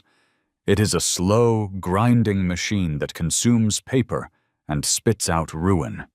For the next week, Whispering Oaks ceased to be a quiet, suburban enclave and became a field office for the Department of Justice. The black SUVs were parked in a neat row. Men and women in suits walked door to door, flashing badges and asking polite, terrifying questions. Patty Pringle tried to stop them on day one. I was watching from my window, my favorite pastime these days. Agent Henderson was standing by her vehicle, organizing a stack of files. Patty drove up in her golf cart. She looked haggard. The neck brace was gone, replaced by a look of frantic desperation. "You can't park here!" Patty screeched, pulling up to the bumper of the government Tahoe. "This is a private street. These are private parking spots designated for residents only." Agent Henderson didn't even look up from her file. "We are conducting an official federal investigation, ma'am. We are authorized to park where necessary." "I am the president of this association," Patty yelled, stepping out of the cart. "I did not authorize this. You are trespassing. I will have these vehicles towed." Agent Henderson finally looked up. She took off her glasses. She looked at Patty with the kind of pity you usually reserve for a bug you're about to squash. "Ms. Pringle," Henderson said, her voice smooth and cold, "if you touch a federal vehicle, or if you call a tow truck to interfere with a federal investigation, I will have you arrested for obstruction of justice." Title 18, United States Code, Section 1505. Do you want to go to federal prison today, or do you want to move your golf cart? Patty froze.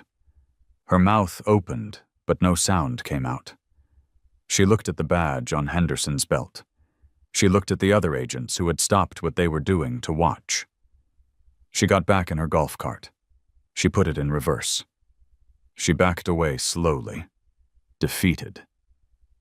That was the moment the neighborhood smelled blood. Once the residents realized Patty was powerless, that she couldn't fine them for talking to the feds, the floodgates opened. It turns out I wasn't the only victim. I was just the first one loud enough to bring down the thunder. Agent Henderson set up a temporary interview room in the clubhouse, the same room where Patty had ripped up my settlement offer. Now, it was a confessional. I sat with Saul in his office later that week, getting the updates. Saul was giddy. He was reading the summary reports like they were love letters. "Mike, you are not going to believe this," Saul said, flipping a page. "They found a family 3 streets over, the Nguyen's. Patty fined them $2,000 last year for cooking smells. She explicitly listed foreign spices as a nuisance in the violation notice." "Oof," I said. "That's bad." "It gets better," Saul said. "There's a family with an autistic son. They wanted to put up a sensory swing in their backyard, behind a fence. Patty denied it because it looked industrial. Then she fined them for unauthorized play equipment every day the kid used it. She's a monster." "She's a gold mine," Saul corrected. "This establishes a clear pattern of discrimination based on race and disability. But here is the kicker. They seized the HOA laptop. The one Jerry uses. The one Patty uses," Saul smiled. "And guess what they found in a folder labeled Problem Residents? I'm afraid to ask." "Spreadsheets," Saul whispered. "Detailed spreadsheets rating residents on compliance and desirability. She had a column for ethnicity. She had a column for political signs. She had notes, Mike. Notes like likely to move if pressured and cannot afford legal counsel." I felt a chill go down my spine. She was targeting people she knew couldn't fight back. "Exactly," Saul said, "until she met you. She thought you were just another guy with a dog. She didn't know you were the grenade that would blow up the bunker." The investigation culminated in the deposition. This was the main event. The DOJ lawyers summoned Patty and the entire board to a conference room in D.C. to testify under oath. I wasn't allowed in the room, but Saul was there as my counsel, since I was the intervening plaintiff. He recounted the entire thing to me afterwards over beers. I will recreate it here to the best of my ability, because it deserves to be etched in history. The scene, a sterile conference room. The players, Patty Pringle, defiant, angry, wearing a floral blazer. Barry, the HOA's lawyer, a guy who usually handles slip and fall cases at grocery stores. He looked like he wanted to cry. The prosecutor, a DOJ shark named Mr. Sterling, young, sharp, and utterly merciless. The transcript, as recounted by Saul. Sterling. "Ms. Pringle, you stated in your email to Mr. last name that the board does not recognize the Americans with Disabilities Act. Is that correct?" Patty. "That was taken out of context." Sterling. "It was a 1-sentence email. The sentence was, 'The board does not recognize psychiatric service animals or the ADA in this community.' What is the context, Ms. Pringle?" Patty. "The context is that we are a private community. We have standards. If we let one person break the rules, everyone will do it. People will be bringing ponies into their living rooms. We have to hold the line." Sterling. "So you believe your homeowners association bylaws supersede federal civil rights law?" Patty. "In Whispering Oaks?" "Yes. We signed a contract. He signed the book. That book is the law." Barry, HOA lawyer, whispering. "Patty, stop talking. Please stop talking." Patty.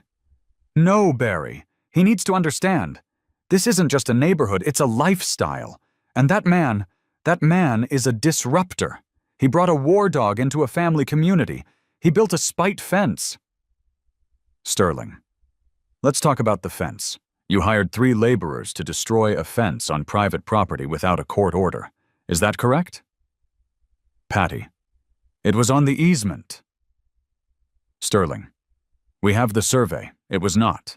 You attempted to destroy private property to harass a disabled veteran. Why? Patty, because he wouldn't listen. He wouldn't submit. I am the president. When I speak, it is the voice of the community. Sterling pauses, looks at a document. Ms. Pringle, are you aware of the Fair Housing Act's penalties for retaliation? Patty, I didn't retaliate. I enforced the rules.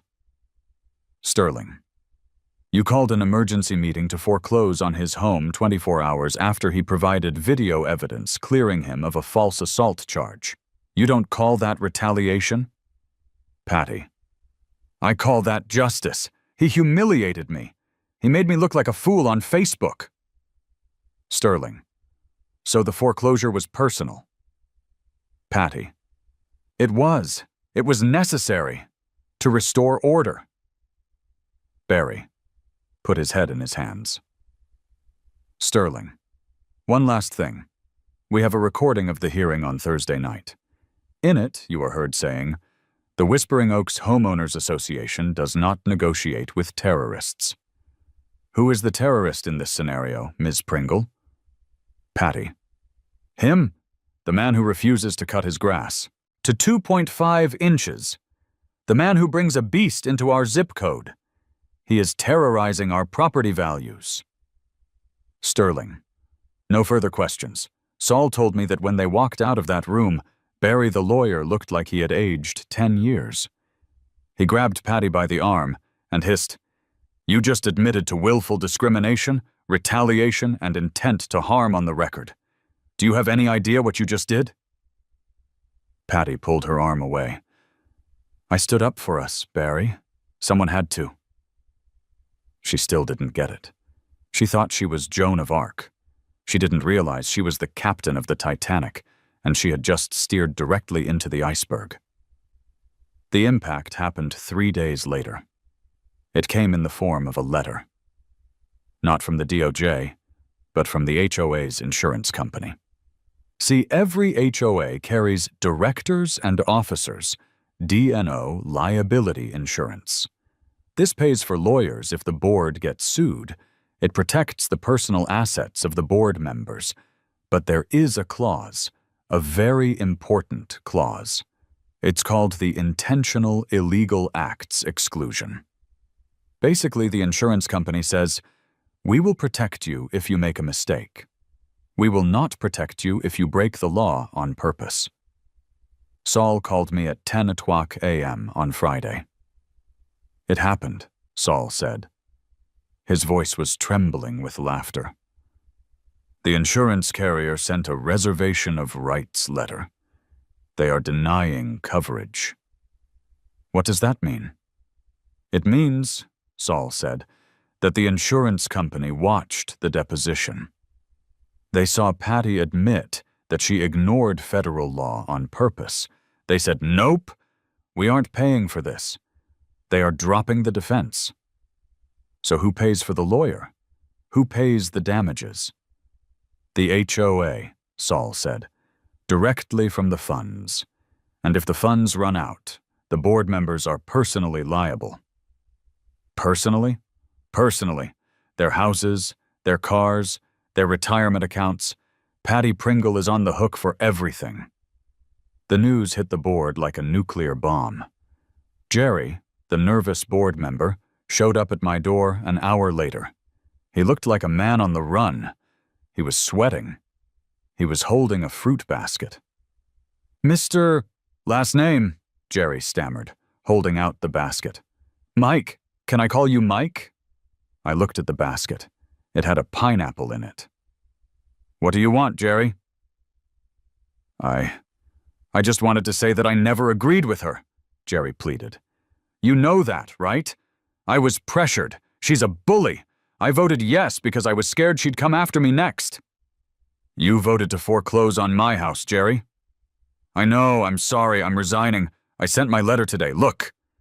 He pulled a crumpled paper from his pocket. I resigned. Please, tell your lawyer not to take my house. I have 2 kids in college. Jerry, I said, leaning against the doorframe. It's out of my hands. It's federal now. She lied to us, Jerry cried. She told us the insurance would cover everything. She said we were untouchable. Now they're saying we could lose everything. Bob resigned too. And Susan, everyone is quitting. It's just Patty left. Patty is all alone? She's locked in her house, Jerry whispered. She won't answer the door. I think she's shredding documents, but the feds already took the computer. I took the fruit basket. Thanks for the pineapple, Jerry. Good luck. I closed the door. I walked to the window. Across the street, Patty's house was dark. The curtains were drawn tight. Her golf cart sat in the driveway, looking forlorn. The Queen was in her castle, but the walls were crumbling. The DOJ didn't just want a settlement. They wanted an example. They expedited the case. Because Patty had admitted everything on tape, there was no need for a long trial. It was a summary judgment motion. The judge, a federal judge who had zero patience for suburban tyranny, issued a preliminary ruling. Immediate injunction. The HOA was ordered to cease all fines and harassment of me and Atlas immediately. Monitor appointed. The court appointed a third-party monitor to take over the HOA's operations. Patty was stripped of her powers instantly. Damages. Hearing. A date was set to determine how much money the HOA and Patty owed me. But before we could even get to the damages hearing, the HOA collapsed. With 4 board members resigning, the association had no leadership. The management company, seeing the writing on the wall, terminated their contract. The bank froze the HOA's accounts pending the lawsuit. The neighborhood fell into chaos. The trash wasn't picked up. The HOA paid for private waste removal. The streetlights flickered out. The landscaping crew stopped coming. And everyone knew who was to blame. It wasn't me. On Saturday morning, a handwritten sign appeared on the community message board near the entrance. Due to the illegal actions of Patricia Pringle, the HOA is insolvent. Trash service suspended. The mob formed quickly. I was in my backyard playing fetch with Atlas when I heard the shouting. I walked to the front gate. A group of about 30 neighbors had gathered on Patty's lawn. They weren't holding pitchforks, but they were holding trash bags. "Come out, Patty!" someone yelled. "You owe us for the trash pickup. You bankrupt the neighborhood. Come out!" I watched from behind my fence. It was a revolution. The peasants had stormed the palace. Patty's front door opened a crack. She peeked out. She looked terrifying. Her hair was unkempt. She was wearing a bathrobe. She looked like a deposed dictator. "Get off my property!" she screamed. "I will fine you all. Trespassing. Bylaw 14. "There is no Bylaw 14 anymore, Patty," a neighbor shouted back. "There is no board. You destroyed it." "I was protecting you," she shrieked. "I was saving the aesthetic." "You cost us our liability insurance," another neighbor yelled. "My realtor told me I can't sell my house because the HOA is under federal investigation. You tanked our property values." That was the magic phrase. Property values. In the suburbs, that is the holy grail. You can insult someone's mother, but don't touch their zestimate. Patty slammed the door. The crowd threw the trash bags onto her lawn. A pile of white plastic garbage bags began to grow on her pristine, manicured grass. It was poetic justice. The woman who obsessed over cleanliness was now buried in the neighborhood's refuse. I went back inside. I poured a coffee. I petted Atlas. "You hear that, buddy?" I asked him. Atlas thumped his tail. "That," I said, "is the sound of victory." But the financial hammer hadn't even dropped yet. That was coming next. And when it hit, it wouldn't just be trash bags on the lawn. It would be a crater where the HOA's bank account used to be. The wheels of justice grind slow, but the cash register of justice rings loud. 3 months after the trash bag revolution, I sat in a courtroom. It wasn't the small, wood-paneled room of the local county court. It was the federal district court in Alexandria. The ceilings were high, the flags were big, and the judge looked like he ate gravel for breakfast. We were there for the damages hearing. The liability phase was over. The judge had already ruled that the Whispering Oaks HOA had violated the Fair Housing Act, the ADA, and probably the Geneva Convention, if you looked hard enough. Now the only question was, how much was this going to cost them? Patty Pringle was there. She looked diminished. The floral blazer was gone, replaced by a somber gray cardigan. She sat at the defendant's table alone. No high-priced insurance lawyer, just a court-appointed trustee who was technically representing the now bankrupt HOA, and Patty representing herself because she couldn't afford private counsel anymore. Saul stood up. He didn't shout. He didn't pace. He just walked to the podium and laid a spreadsheet on the judge's bench. "Your Honor," Saul said, "the plaintiff seeks compensatory damages for emotional distress, loss of enjoyment of property, and harassment. We seek punitive damages to punish the willful and malicious conduct of the defendant, and, as provided by statute, we seek full reimbursement of legal fees." The judge, Judge Holloway, put on his reading glasses. He looked at the numbers. He looked at Patty. "Ms. Pringle," the judge said, "do you have any assets to declare on behalf of the association?" Patty stood up. Her hands were shaking. "Your Honor, the association has $12,000 in the reserve fund. That's all. We need that for the pool maintenance." Judge Holloway stared at her. "Ms. Pringle, the pool is the least of your concerns. You are facing a judgment that exceeds your total assets by a factor of 40. He banged his gavel. The sound echoed like a gunshot. "I find for the plaintiff," Holloway announced, "compensatory damages, $75,000, punitive damages, $200,000, legal fees awarded to Mr. Verdugo, $145,000, civil penalties payable to the United States Treasury, $50,000. He paused to let the math sink in. "Total judgment against the Whispering Oaks Homeowners Association, $470,000. Patty gasped. A literal, audible gasp. She grabbed the table for support. "But we don't have that money," she cried. "We're a non-profit. We just mow the grass." "Then I suggest you find it," Judge Holloway said, closing his folder. "Or I will authorize the U.S. Marshals to seize the association's assets. And if the association cannot pay due to your willful misconduct, Ms. Pringle, the plaintiff is free to pursue you personally for the punitive portion." He looked at me. "Mr. Last Name, I hope this brings you some closure, and give the dog a treat for me." "I will, Your Honor." We walked out of the courthouse. The sun was shining. The birds were singing. And I was legally entitled to $500,000 from the people who tried to evict my dog.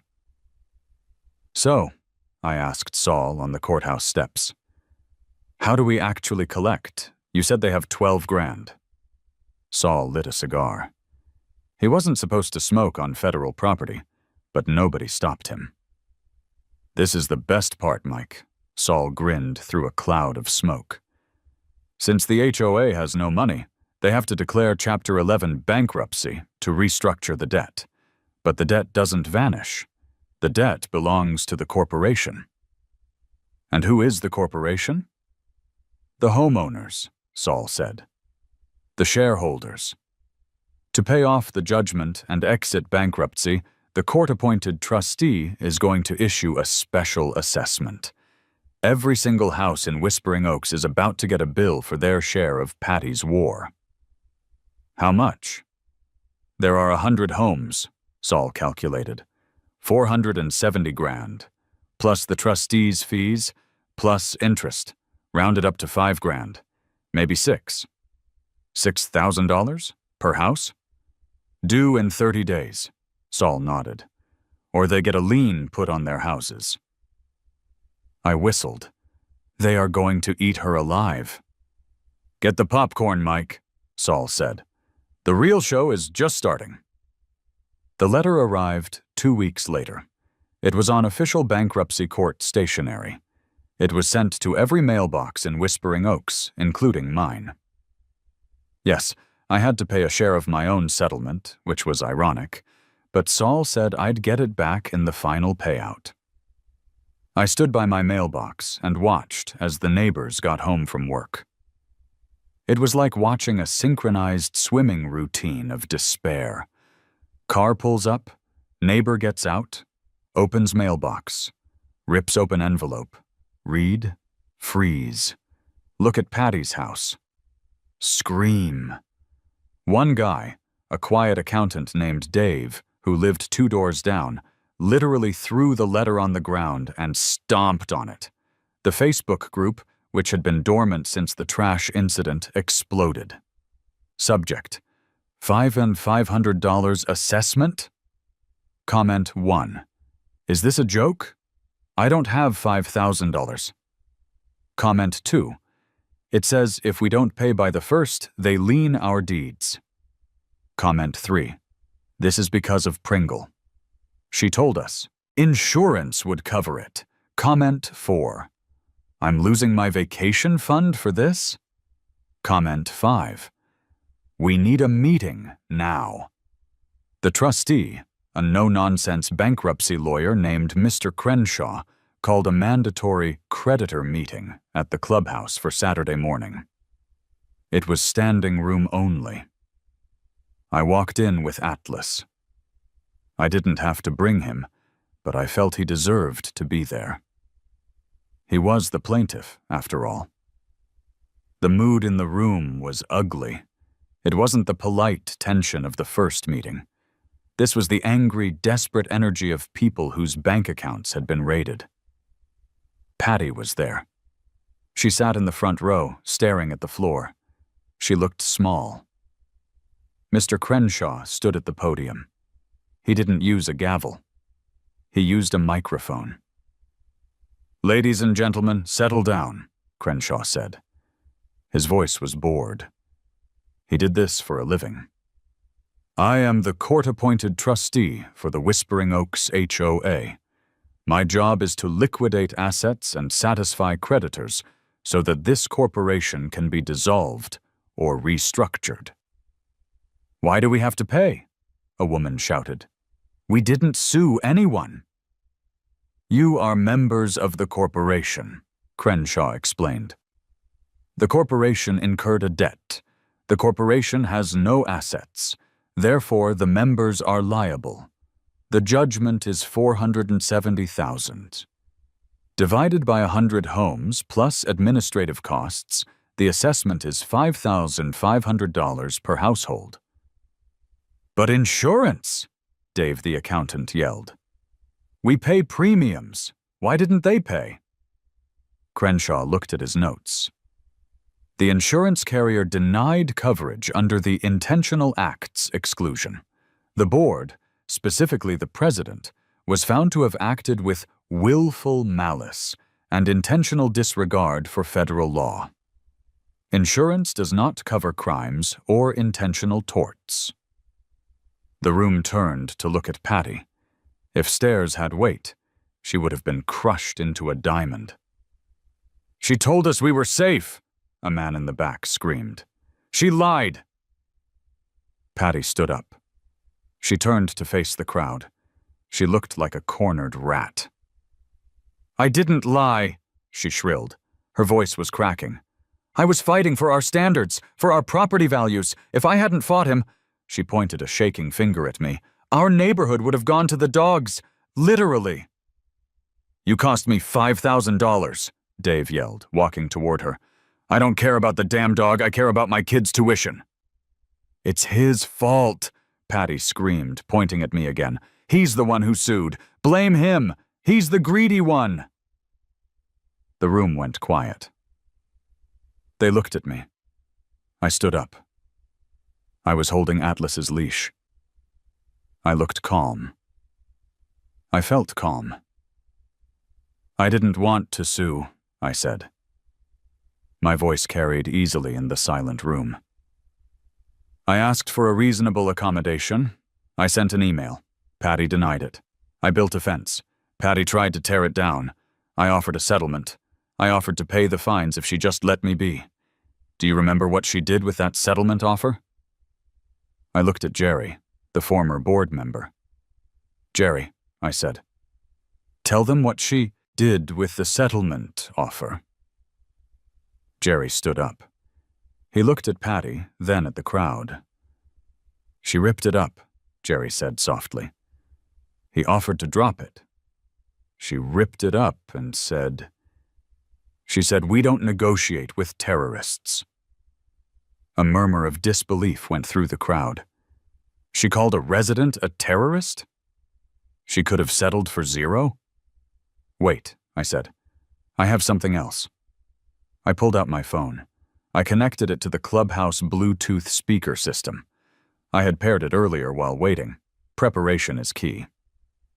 "This is from the deposition," I said. "This is why your insurance didn't pay." I hit play. Patty's voice boomed through the speakers, tinny but clear. "Sterling. So the foreclosure was personal?" Patty. "It was. It was necessary to restore order." Sterling. "So you admit you ignored the Fair Housing Act because you didn't like the resident?" Patty. "I am the president. When I speak, it is the voice of the community." I paused the recording. "She admitted it," I said. "She told the feds she was doing it in your name. She said she was the voice of the community. So now the community gets the bill." I sat down. The anger in the room shifted. It physically shifted. It moved away from me, away from the situation, and focused entirely, like a laser beam, on Patricia Pringle. "You!" a woman in the front row hissed. "You did this on purpose." I, Patty stammered. "Resign!" someone shouted. "She already resigned," Dave yelled. "We need to sue her." "Yes!" the crowd roared. "Make her pay!" Mr. Crenshaw cleared his throat.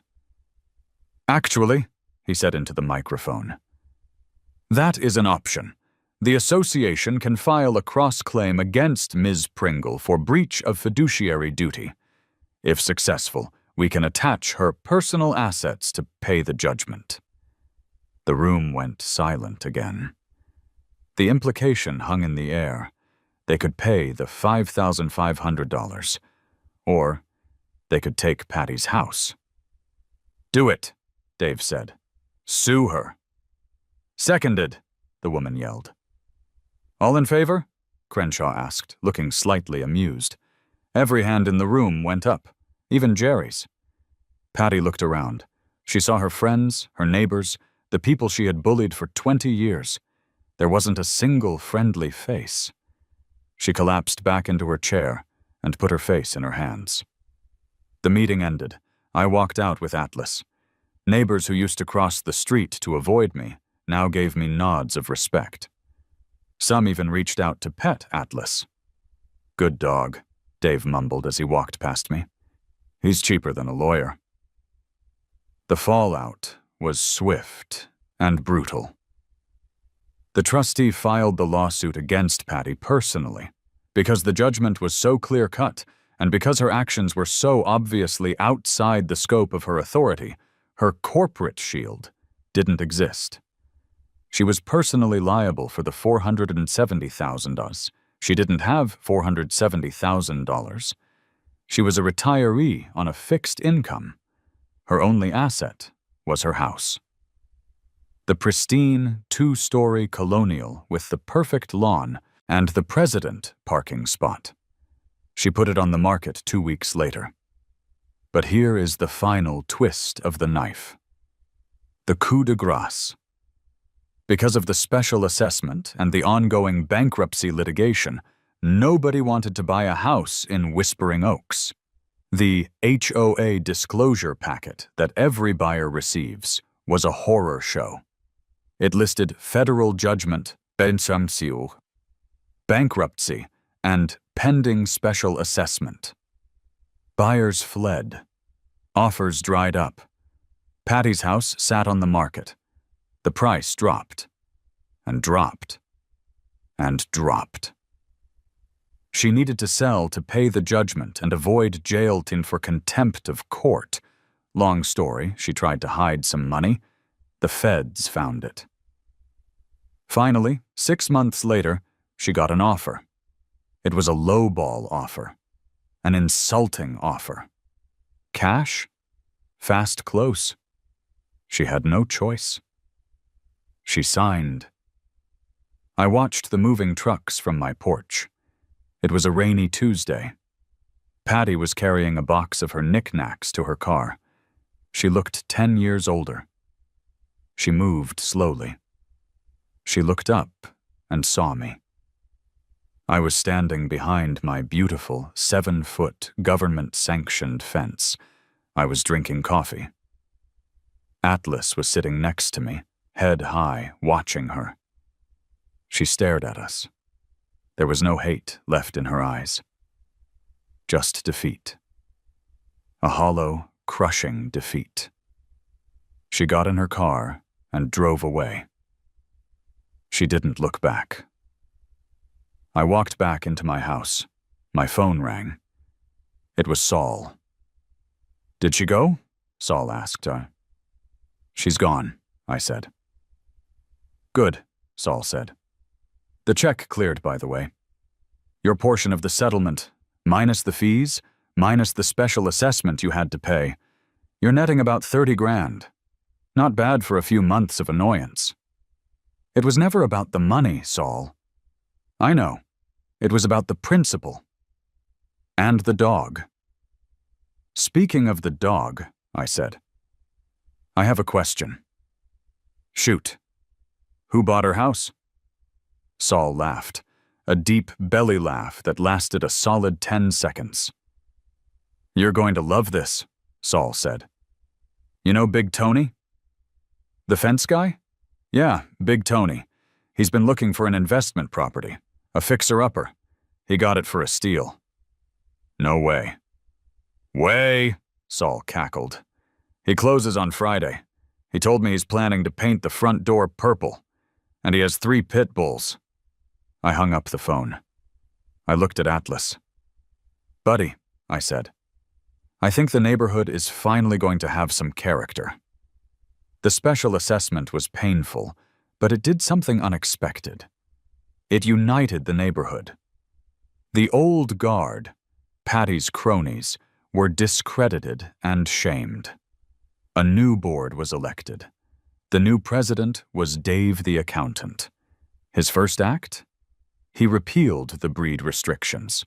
His second act? He dissolved the Architectural Review Committee and replaced it with a neighborly dispute resolution potluck. The vibe changed. People started waving again. Kids played in the street.